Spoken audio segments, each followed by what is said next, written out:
पलाक्कड़ जिले की अट्टापडी पश्चिमी घाट की नीलगिरी पहाड़ियों के नीचे भवानी नदी के शीर्ष पर स्थित एक विस्तृत पहाड़ी घाटी है। ये पूर्व में तमिलनाडु में कोयम्बटूर जिले से, उत्तर में नीलगिरी से और दक्षिण में पलक्कड़ तालुक से घिरी हुई है।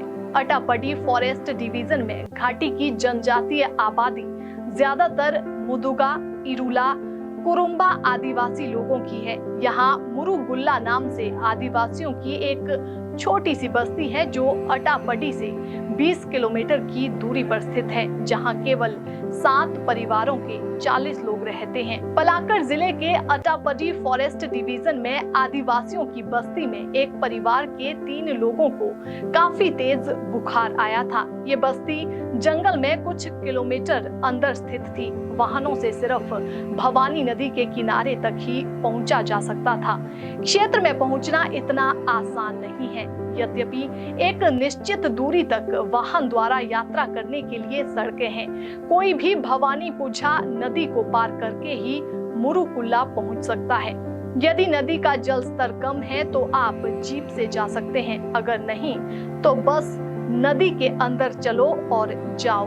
डॉक्टर सुकन्या, स्वास्थ्य अधीक्षक सुनील बासु और पुथुर प्राथमिक स्वास्थ्य केंद्र कनिष्ठ स्वास्थ्य पर्यवेक्षक शिज ने गांव का दौरा करने का फैसला किया। तीनों डॉक्टर और ड्राइवर भवानी पुझा नदी को पार कर और 4 किलोमीटर के ट्रैक के बाद मुरुकुल्ला गांव पहुंचे। मेडिकल टीम ने वहां 30 से ज्यादा लोगों के संक्रमण के लक्षण वाले एंटीजन टेस्ट किए। इनमें से 7 कोविड पॉजिटिव निकले। संक्रमित लोगों को पुथुर डोमिसिलरी केयर सेंटर में शिफ्ट किया गया। पुथुर ग्राम पंचायत के अंतर्गत 67 आदिवासी और पहाड़ी जनजाति गांव है। यहाँ कोई भी व्यक्ति बीमार हो जाता है तो उसे तुरंत अस्पताल में दाखिल करने में काफी परेशानी होती है, लेकिन डीसीसी के आगमन और उसकी गतिविधियों ने उसे इस क्षेत्र में उत्पन्न होने वाली किसी भी चुनौती से निपटने का साहस दिया है। पुथुर डीसीसी वर्तमान में 120 बेड के साथ काम कर रहा है।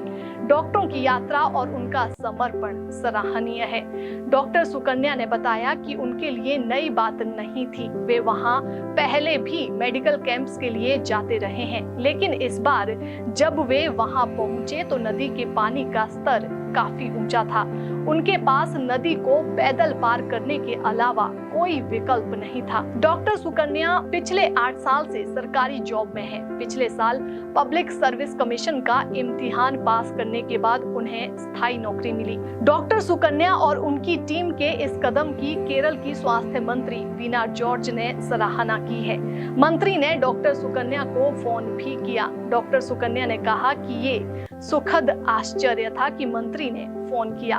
उन्होंने कभी ऐसी उम्मीद नहीं की थी। मंत्री का बधाई देना वास्तव में उनके लिए बहुत खुशी की बात है।